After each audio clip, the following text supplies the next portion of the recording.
Саламатсыздарбы? Мен бүгін сіздер менен чет тил окуу борборунда «Учимся говорить русском языку» курсунда жолугушкандыгыма өтө кубанычтамын. Бүгүнкү биздин сабак өткөн сабактын уландысы болот.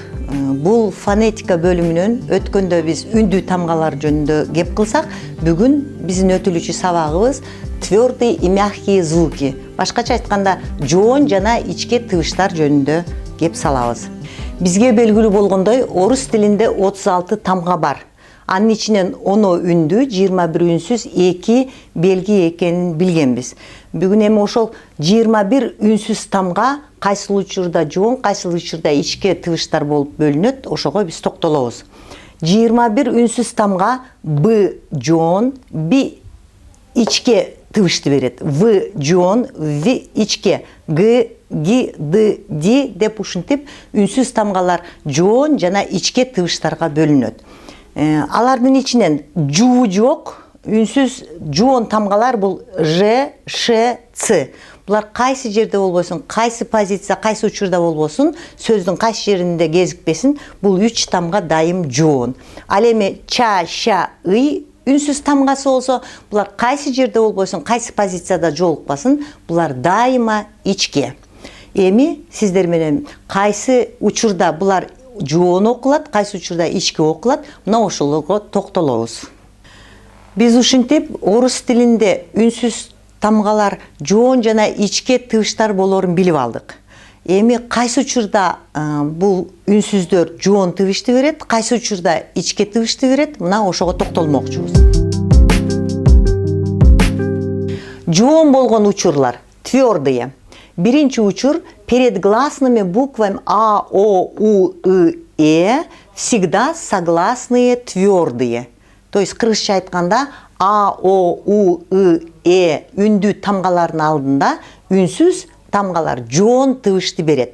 Мисал үчүн бар, кот, тур, кыш, мер деген сөздөрдө А, О, У, Энин таасири менен алдындагы үнсүз тамгалар бүт жоон тыбышты берет. Мисал үчүн бар, бар, кот, кот, тур, тур, кыш, кыш, мер, мер. Значит, могу үнсүз тамгалар бүт жоон угулуп атканын баарыңыздар сезип аткандырсыздар. Экинчи учур. Слово оканчивается на согласную букву. Эгерде сөз үнсүз тамгалар менен бүтсө, жоон үнсүз тамгалар менен бүтсө, ал сөзсүз түрдө аягында жоон тыбышты берет. Мисал үчүн мына дом, М тамгага бүтүп атабы, значит, бул М жоон тыбыш. Стол, Л менен бүтүп аткандан кийин бул үнсүз сөзсүз түрдө жоон тыбышты берет. Ошондой эле телефон, телевизор жана ошондой көп калган сөздөр. Үчүнчү учур Ж, Ш, Ц, биз бая жогоруда белгилеп кеткендей, булар кайсы жерде болбосун, кайсы учурда болбосун, дайыма өздөрү жоон. Мунун артынан канчалык аракет кылбасак да, бул үнсүздөр дайым жоон угулат. Мисал үчүн мына джип деген сөздү алсак, бул жынын, жынын жоон тыбыш экендигине байланыштуу, андан кийинки и үнсүз ы болуп угулат. Мынакей джип. Шило деген сөздө ш жоон тыбыштын аркасынан анын артындагы и тамгасы ы болуп угулат. Шило.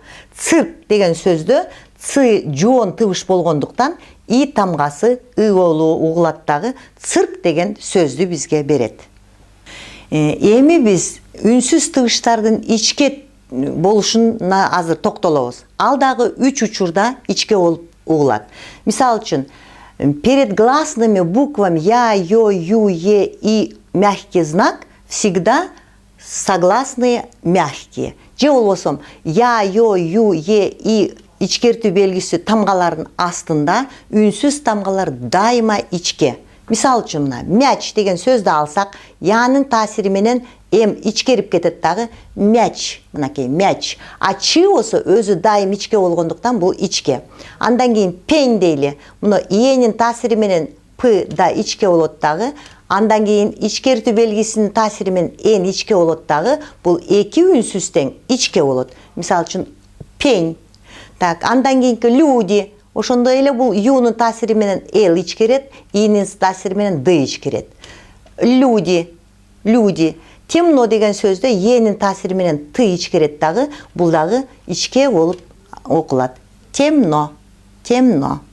Үнсүз тамгалардын ички тыбышты берери экинчи учур. Бул перед мягкими согласными. То есть ичке үнсүз тамгалардын алдында үнсүз тамгалар дагы ичке тыбышты берет. Мисал үчүн взять деген сөздү алсак, з ичке. Ошондон мунун таасири менен в да ичкерет. Ошондон эки үнсүз тең ичке болот. Мисал үчүн мынакей взять, взять. Ичкертүү белгинин таасири менен т да ичке. Ошондон бул сөздөгү 3 үнсүз тамга ичке тыбыштарды берет. Взять, взять. Үчүнчү учур. Үчүнчү учур бул ча, ша, и, ый тамгалары. Булар кайсы жерде болбосун, кайсы учурда болбосун, булар өздөрү дайыма ичке. Эч кандай андан кийинки учураган позициялар буларды ичкерте албайт. Мисал үчүн мынакей чаща деген сөздү алсак, анын таасири менен негизи ч жоон болуп калыш керек эле да. Антпейт. Анын таасири менен ша дагы жоон болуп калыш керек. Антпестен булар экөө тең дайым ичке окулат дагы. Мунун артында булар я болуп угулуп кетет. Мисал үчүн мына чаща деп мына я болуп окулуп кетет дагы, ошондо чаща деп окула берет. Ошондо туура болот.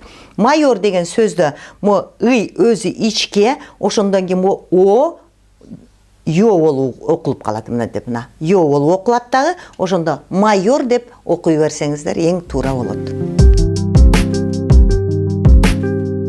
Үнсүздөрдүн жоон жана ичке окулушуна байланыштуу орус тилинде төмөндөгүдөй орфограммалар бар. Биринчи орфограмма ж и ш пишется с буквой и. Ж и ш кайсы жерде болбосун, сөздүн башында, ортосунда, аягында кездешпесин, дайыма и тамгасы менен жазылат.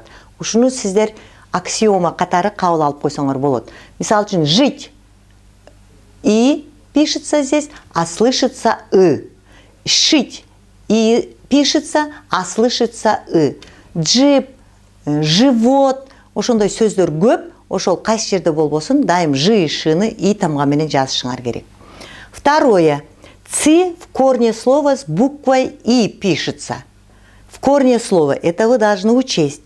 Так, циркуль, мисал үчүн, цирк, цифра деген сөздөрдө цыдан кийин и жазылат, а бирок и тамгасы угулат. И деп эле окуй бергениңер ал туура болот. Ошондой исключение бар. Ушул эрежеге баш ийбеген төмөндөгү 4 сөз бар. Бул цыган, цыпочка, цыпленок и цыц, цыпленок. Эми бул ушу 4 сөздү эстеп калсаңар деле болот. Ошонго есть вот такая игра слов в русском языке. Цыган встал на цыпочки, увидел цыпленка и сказал цыц.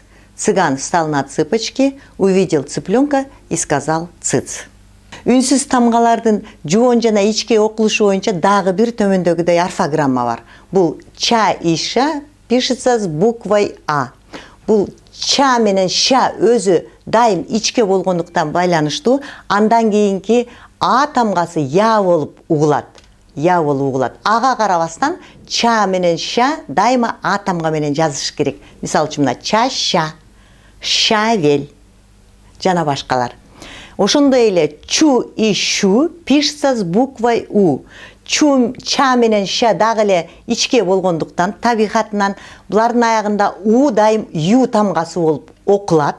Ю деп окуйганда туура эле окуй бериш керек, бирок андан кийин чу менен шу шанын артында сөзсүз түрдө у тамга жазыш керек. Мисал үчүн мына чуш, щука. Чуш, щука. Мына ошентип мен сиздер менен фонетика бөлүмүнүн экинчи сабакты аяктадым. Кийинки сабакта кездешкенге чейин саламатта болуңуздар.